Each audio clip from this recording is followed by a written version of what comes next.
Que a graça e a paz de nosso Senhor e Salvador Jesus Cristo seja com todos. Meus queridos irmãos e amigos, a crucifixão ou a crucificação era a morte mais ignominiosa que uma época de crueldade podia inventar. E como era o seu procedimento? As mãos e os pés dos condenados eram amarrados ou pregados na cruz e deixavam os condenados ali suspensos a agonizar, submetidos à fome, à sede intolerável, e sentiam dores insuportáveis. Os condenados eram crucificados publicamente nus ou quase nus, e em locais de grande afluxo de gente, em locais bem visíveis, como pequenos morros, vias públicas, etc. Os condenados geralmente não tinham o direito legal a um sepultamento digno. No caso de Jesus, o Cristo, teve a intervenção de duas pessoas influentes ali em Jerusalém, José de Arimateia e Nicodemos. Os corpos dos condenados eram deixados ao ar livre para serem comidos pelos animais selvagens e aves de rapina. Algumas vezes jogavam os corpos no lixo público, onde se descompunham junto com excrementos e restos de lixo urbano. Quando não quebravam as pernas dos condenados, dando-lhes um golpe certeiro na tíbia, que chamavam de cruefrágio, os condenados ficavam ali suspensos, pendurados na cruz, agonizando 2, 3, 4 dias. No caso de Jesus, a morte veio depois de 6 horas.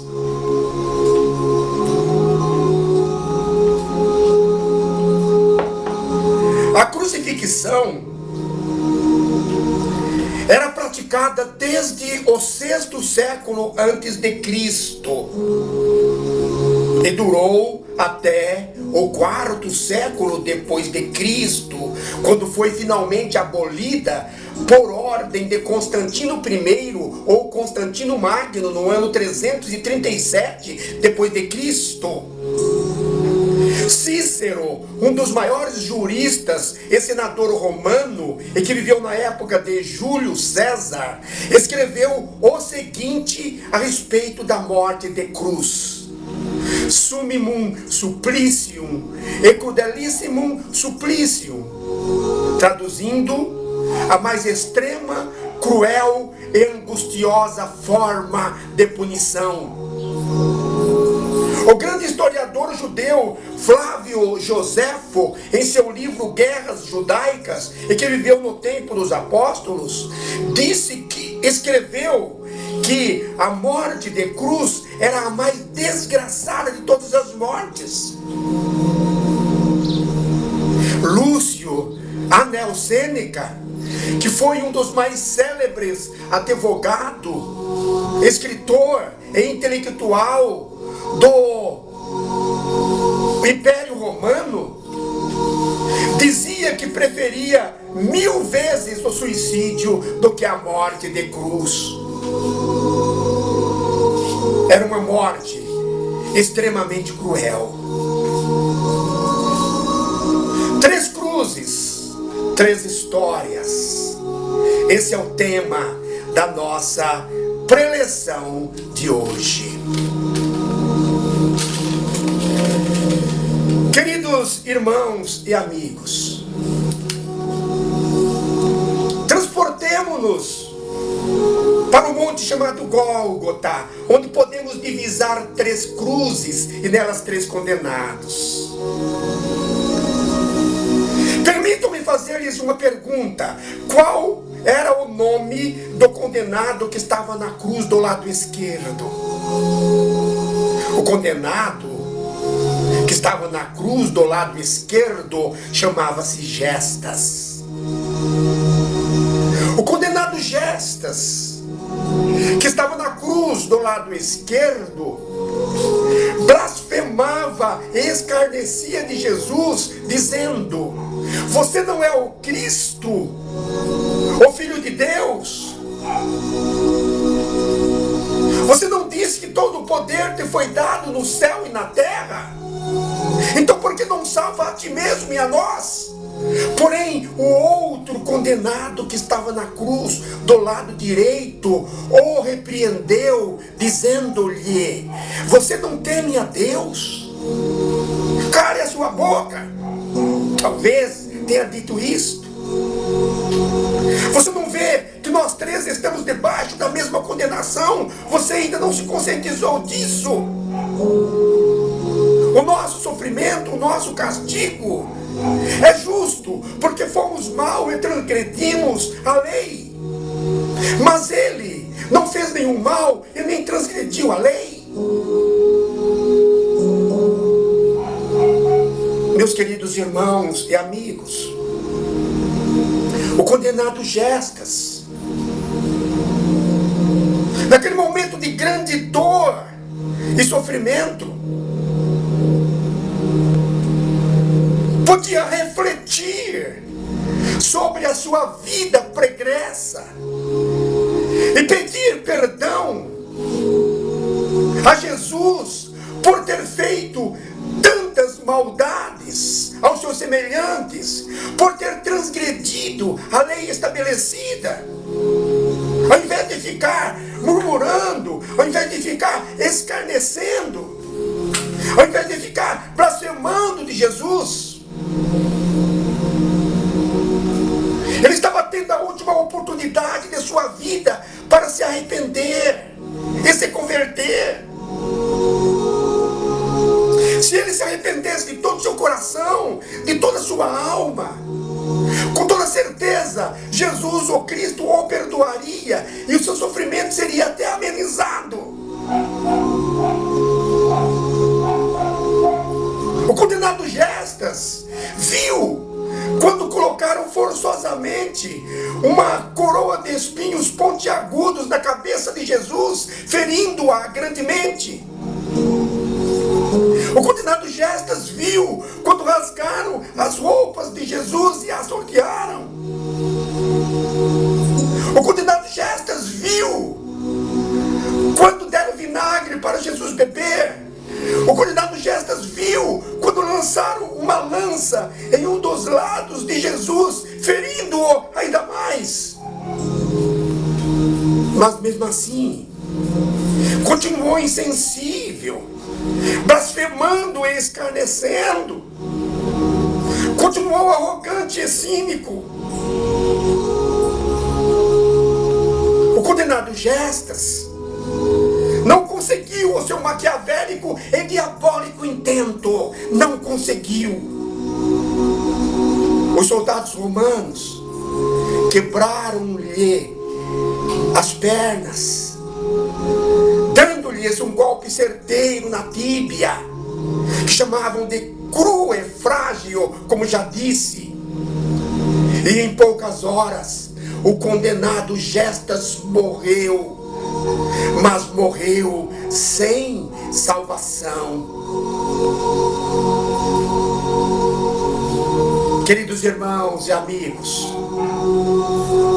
o condenado Gestas teve a última oportunidade de sua vida para se arrepender e se converter, mas não aproveitou essa oportunidade.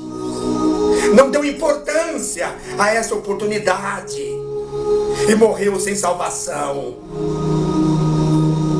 Quantas e quantas pessoas hoje que estão tendo a mesma atitude, o mesmo comportamento do condenado Gestas e morrendo sem salvação.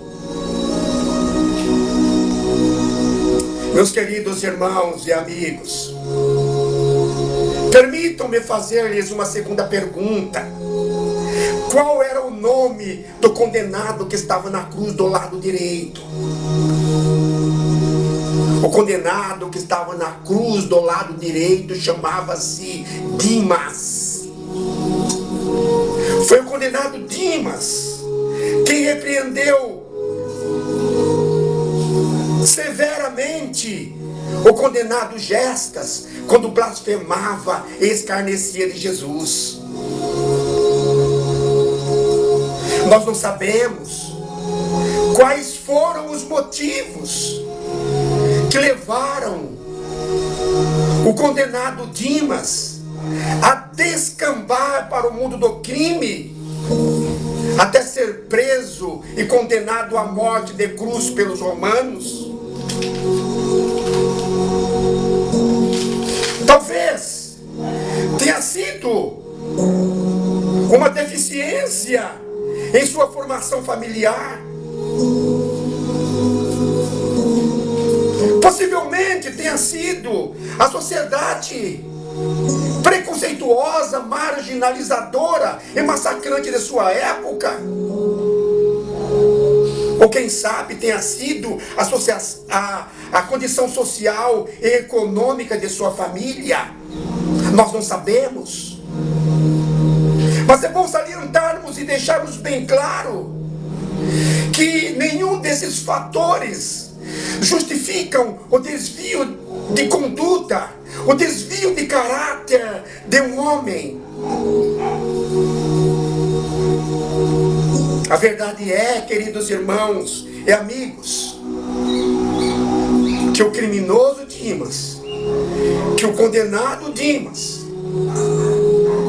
naquele momento de profunda angústia e tristeza, naquele momento de grande dor e sofrimento, começou a refletir sobre a sua vida. Uma vida tresloucada, uma vida sem sentido,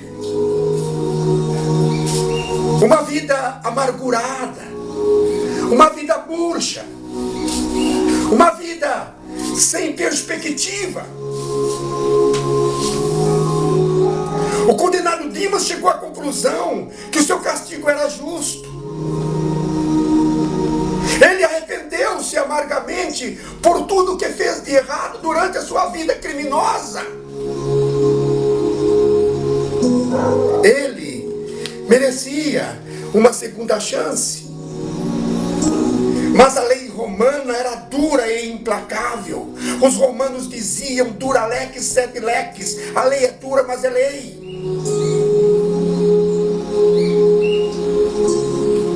O condenado Dimas se conscientizou que Jesus era o Cristo, o Messias, o Filho de Deus, o Verbo que se fez carne. Certeza que nem mesmo os amigos mais íntimos de Jesus o tinham. E após refletir profundamente sobre a sua vida, e tomado pela emoção, fez um pedido a Jesus: Senhor, lembra-te de mim quando entrares em teu reino. Jesus, o Cristo, que tem poder para sondar a mente e o coração, e só Ele tem esse poder, é uma prerrogativa divina, sabia que era um pedido sincero que vinha lá do fundo do seu coração. Jesus, o Cristo, que tem poder para sondar e perscrutar a mente e o coração, sabia que tratava-se de um arrependimento genuíno. E E então respondeu: na verdade te digo, hoje, aqui e agora, estarás comigo no paraíso. Indubitavelmente, naquele momento, queridos irmãos e amigos, o condenado Dimas sentiu uma felicidade, uma paz e uma alegria que palavras não conseguem descrever, por mais fértil e prodigiosa que seja a mente. Os soldados romanos também quebraram-lhes as pernas, dando-lhe um golpe certeiro na tíbia. E em poucas horas, o condenado Dimas morreu. Mas morreu com a certeza da salvação. Uma pergunta que não quer calar. Uma pergunta que não quer calar. Uma pergunta que já fiz centenas e centenas de vezes em minhas mensagens. Uma pergunta que já ouvi centenas e centenas de vezes. Se Jesus Cristo viesse hoje, teríamos certeza da nossa salvação. Se Jesus Cristo viesse hoje, teríamos certeza da nossa salvação. Permitam-me perguntar mais uma vez: se Jesus Cristo viesse hoje, teríamos certeza da nossa salvação? Eu me atrevo a perguntar-lhes mais uma vez: se Jesus Cristo viesse hoje, teríamos certeza da nossa salvação? Como está a nossa vida espiritual hoje? Está bom do jeito que está? Ou precisa ser mudada urgentemente pela ação gloriosa do Espírito Santo? Nós temos sido luz que tem brilhado intensamente neste mundo envolto em densas trevas. Nós temos sido o perfume de Cristo que tem exalado a sua fragrância delicada, suave, única em todos os lugares. Como diz o apóstolo Paulo na segunda carta aos Coríntios, capítulo 2, do versículo 14 ao versículo 16. Nós temos tido a mente de Cristo. Como disse o apóstolo Paulo na primeira carta aos Coríntios, capítulo 2, versículo 16. Como está a nossa vida espiritual hoje? Como está a nossa vida secular hoje? A nossa vida está como a do condenado Dimas. Uma vida deslocada, uma vida sem sentido, uma vida amargurada, uma vida murcha, uma vida sem perspectiva. É assim que está a nossa vida hoje. Mas Jesus Cristo pode mudar tudo. Ele é o único que pode dar um sentido real à nossa vida. É o único que pode nos fazer feliz. A verdadeira felicidade vem de Deus. Nós estamos falando da verdadeira felicidade, não daquela felicidade que é um estado de alma. A verdadeira felicidade, a verdadeira paz vem de Deus. Sem dúvida nenhuma,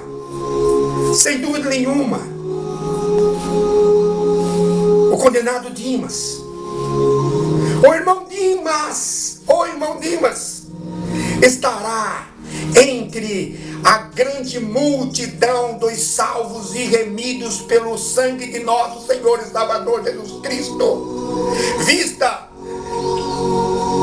pelo apóstolo João lá na ilha de Patmos e registrado no livro de Apocalipse. Na cruz, que ficava no centro, no meio, foi crucificado Jesus, o Cristo, o Filho de Deus, o Verbo que se fez carne. Falaremos sobre a terceira cruz, a cruz de nosso Senhor e Salvador Jesus Cristo, na próxima mensagem. Que o Espírito Santo faça uma obra grandiosa e maravilhosa na vida de cada um de nós. Amém.